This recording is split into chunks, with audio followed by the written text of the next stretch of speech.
가장 기본에 충실한 커버 케이스와 또 개방감이 뛰어난 커버 케이스, 그리고 가성비 매직 키보드까지 오늘 다 소개시켜 드릴게요. 영상 시작 전 여러분들의 구독과 좋아요는 정말 큰 힘이 되므로 꼭 눌러주시면 감사하겠습니다. 안녕하세요, 환경입니다. 자, 제가 얼마 전에 아이패드 11 M2 모델을 사서 지금까지 정말 잘 쓰고 있습니다. 이게 진짜 디자인도 디자인인데 전 성능이 너무 만족스럽더라고요. M1 나왔을 때도 엄청 극찬했던 것 같은데 M2라니. 아무튼 스마트폰이나 태블릿 같은 전자기기를 살 때는 케이스는 진짜 필수죠. 진짜 그런 건 스크래치 하나에 중고가가 몇만 원씩 날아가니까 진짜 중요합니다. 자, 그래서 오늘은 아이패드 에어 11인치 전용 케이스 3종을 리뷰해보려고 합니다. 사실 다른 케이스들도 몇 개 있어서 같이 하려다가 태블릿 케이스로는 많이 사용을 안 하는 것 같아서 그거는 다 뺐거든요. 자, 일단은 영상 바로 시작해볼게요. 첫 번째는 신지모루 마그네틱 폴리오 펜슬 커버 태블릿 PC 케이스입니다. 이름이 정말 길죠? 이게 딱 이렇게 생겼는데 보통 태블릿 커버 케이스를 산다 그러면 이런 디자인으로 많이 구입을 하시죠. 그래가지고 저도 태블릿을 사자마자 가장 처음에 산 게 이 케이스였거든요. 일단은 일주일인가 2주 정도 썼는데 만족감이 굉장히 높은 케이스입니다. 일단은 쿠팡에서 26,900원 주고 구입을 했고 이렇게 총 5가지 색상이 있습니다. 참고로 아이패드 에어뿐만 아니라 갤럭시 탭 시리즈도 팔더라고요. 일단은 이걸 열어주고,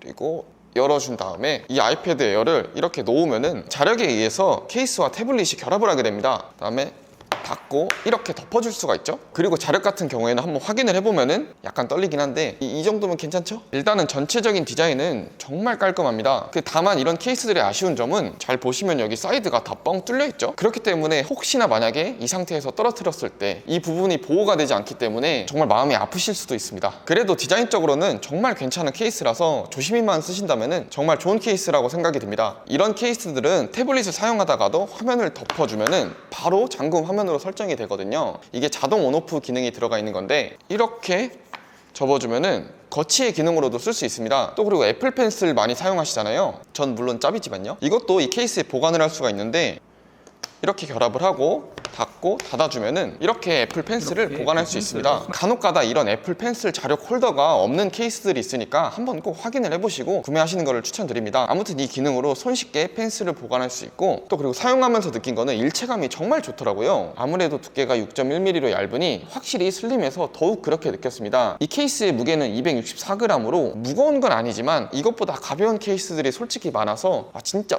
너무 가볍다 이건 아니지만 그래도 충분히 가볍게 사용할 수 있는 그런 케이스입니다. 앞에 말씀드렸던 것처럼 2가지 각도로 거치해서 사용할 수 있기 때문에 만약에 영상을 시청하신다고 하면은 이렇게 60도, 65도 각도로 놓고 편하게 감상할 수 있고 타이핑을 한다고 하시면은 더 작은 각도로도 이렇게 세팅할 수 있으니까 확실히 편한 타이핑이 가능합니다. 아마 초기에는 대부분 이런 케이스를 사용하실 것 같고 색상도 다양해서 선택지가 많은 게 큰 장점 중 하나인 것 같아요. 다만 이런 거는 오래 쓰다 보면은 분명히 때가 많이 묻을 거고 밝을수록 잘 보이기 때문에 그런 거에 예민하시다고 하면은 주기적으로 아마 바꿔야 되지 않을까 싶습니다. 일단은 이 가격대에서 충분히 가성비가 괜찮은 그런 케이스이기도 합니다. 두 번째는 뷰시 아이패드 에어 6 케이스예요. 참고로 옷이 좀 다르죠? 두 번째 촬영입니다. 아무튼 얘는 네이버 스토어에서 배송비 포함 한 2만 원에 샀습니다. 방금 전에 소개시켜드린 이 첫 번째 케이스 같은 경우에는 앞뒤가 다 막혀 있잖아요. 그렇기 때문에 이 이쁜 아이패드 뒷판을 전혀 볼 수가 없습니다. 근데 이 케이스 같은 경우에는 이렇게 뒷판이 젤리 케이스로 되어 있기 때문에 이렇게 덮어도 안쪽을 다 볼 수 있게 되어 있습니다. 그렇게 시원하게 뚫려 있고 펜슬 수납함도 따로 있는 디자인이에요. 참고로 이 케이스도 6가지 색상이 있는데 저는 여름이기도 하니까 이렇게 소다 색상으로 주문을 했습니다.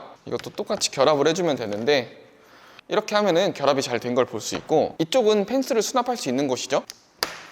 이렇게 수납할 수가 있습니다. 근데 빼는 게 조금 빡세긴 합니다. 아무튼 이 제품은 난 이렇게 아이패드를 샀는데 그래도 내 엉덩이는 보여줘야 된다. 약간 그런 분들한테 추천을 드리고 싶은 그런 케이스입니다. 사과 이쁘죠? 또 특히 이쪽에 4군데 모서리를 보시면은 에어가드 기능이 적용돼 있어서 만약 떨어뜨리신다면은 어느 정도 충격을 흡수할 수는 있지만 당연히 크게 떨어지면 그냥 작살납니다. 아무튼 전체적으로 보면은 좀 시원시원한 개방감을 보여주는 그런 케이스입니다. 그리고 보통 이런 젤리 케이스들은 지문에 굉장히 취약한 제품들이 많거든요. 근데 이 케이스 같은 경우에는 지문 방지 코팅이 적용돼 있어가지고 어느 정도는 지문으로부터 보호를 해주지만 100%는 아닙니다. 아무튼 지문이 덕지덕지 묻는 것보다는 확실히 좋죠. 이것도 마찬가지로 2가지 각도로 태블릿을 사용할 수 있고 전원 버튼을 누르지 않아도 이렇게 스마트 커버로 온오프를 할 수가 있습니다. 너무 저렴한 제품이 아닌 이상 이런 기능들은 커버 케이스는 다 된다고 보시면 됩니다. 세 번째는 니케 매직 키보드입니다. 다들 잘 아시겠지만 애플 매직 키보드의 가격은 정말 사악합니다. 보통 아이패드 에어를 쓴다고 하면은 한 45만원 정도 하더라고요. 저도 원래는 아이패드 에어를 사고 매직 키보드를 살까 말까 고민을 했는데, 아니 제가 83만원을 주고 아이패드 에어를 구입을 했는데 그거의 절반보다 비싼 가격을 주고 또 키보드를 산다는 게 가성비를 중요시하는 저로서는 맞지 않더라고요. 그래가지고 뭐가 괜찮은 제품이 없을까 하고 찾아보다가 다양한 제품이 나왔는데 거기서 이 니케 매직 키보드를 선택을 했습니다. 일단은 네이버 스토어에서 78,000원에 구입을 했는데 정품이랑 37만원 정도가 차이가 나죠. 물론 당연히 성능은 정품에 비해 많이 아쉽겠지만 저같이 라이트 유저에게는 뭐 충분히 괜찮게 사용할 수 있을 것 같아서 그래서 이걸로 구입을 했어요. 일단 처음으로 디자인을 보면은 그냥 정말 심플하게 생겼습니다. 이쪽을 보시면은 태블릿 카메라 홈이 있고 또 그리고 힌지 부분, 그 다음에 이쪽은 뭐 아무것도 없습니다. 다만 이거를 열어보면은 이렇게 키보드랑 트랙패드가 나와 있는 걸 볼 수 있죠. 이것도 똑같이 자력을 통해서 결합을 할 수가 있고, 이거 할 때마다 떨리는데 자력도 생각보다 강합니다. 그리고 최대 130도 각도로 조절할 수 있는데 이 정도 범위까지 조절이 가능합니다. 또 생각보다 그 정도 잘 되는 걸 볼 수 있죠. 처음에 연결을 할 때 블루투스를 통해서 연결을 해야 되거든요. 그리고 블루투스 연결이 되면은 이쪽에 키패드를 사용할 수 있고 마찬가지로 트랙패드도 사용할 수 있는 겁니다. 근데 간단하게 한번 써봤는데 키패드 같은 경우에는 만족스러웠는데 트랙패드는 사실 좀 아쉬웠습니다. 생각보다는 빠릿빠릿하진 않더라고요. 물론 제가 예민해서 그런 걸 수도 있긴 한데 아마 대다수의 사용자분들은 당연히 잘 쓰시겠지만 확실히 뭐 정품과 비교를 한다면은 조금은 아쉬울 수가 있는 그런 반응 속도긴 합니다. 그리고 트랙패드 같은 경우에는 아이패드 제스처도 지원을 한다고 하니까 맥북에서 자주 사용하셨던 분들이라면은 아마도 쉽게 적응할 수 있겠죠. 또 이쪽 상단을 보면은 단축키도 지원을 하기 때문에 생각보다 완성도도 높아서 트랙패드 말고는 크게 아쉬운 점은 사실 찾지 못했습니다. 일단 가성비로는 확실히 좋아요. 그리고 지금 이벤트 기간이라 주는 건지 모르겠는데 키스킨도 주더라고요. 잘 결합이 됐죠. 그래가지고 도서관이나 스터디 카페 등 조용한 곳에서 타이핑을 하시는 분들에게는 역시 정말 괜찮은 옵션인 것 같아요. 이렇게 맥북 에어가 있잖아요. 맥북 에어랑 키감을 비교해 봤을 때는 확실히 다릅니다. 맥북 에어는 얕게 들어가는 느낌이고 이 키보드는 좀 깊게 들어가거든요. 그래서 저는 사실 키감은 좋습니다. 맥북은 사실 좀 불호였거든요. 아무튼 타건 소리를 한번 들어볼까요?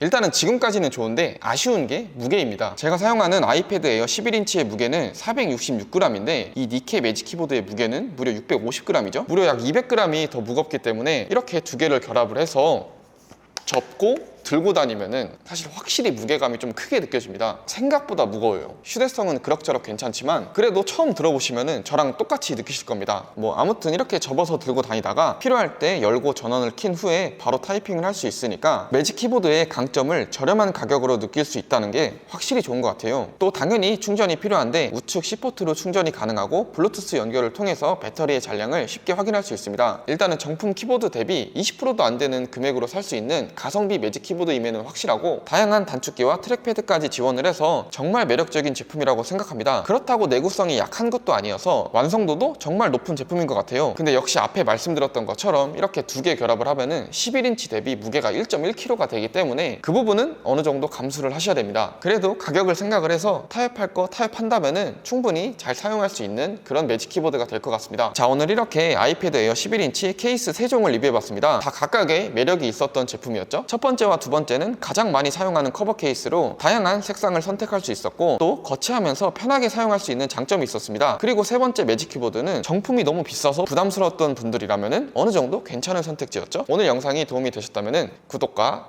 좋아요 부탁드립니다. 그럼 오늘 영상 여기서 마치겠습니다. 시청해주셔서 감사합니다.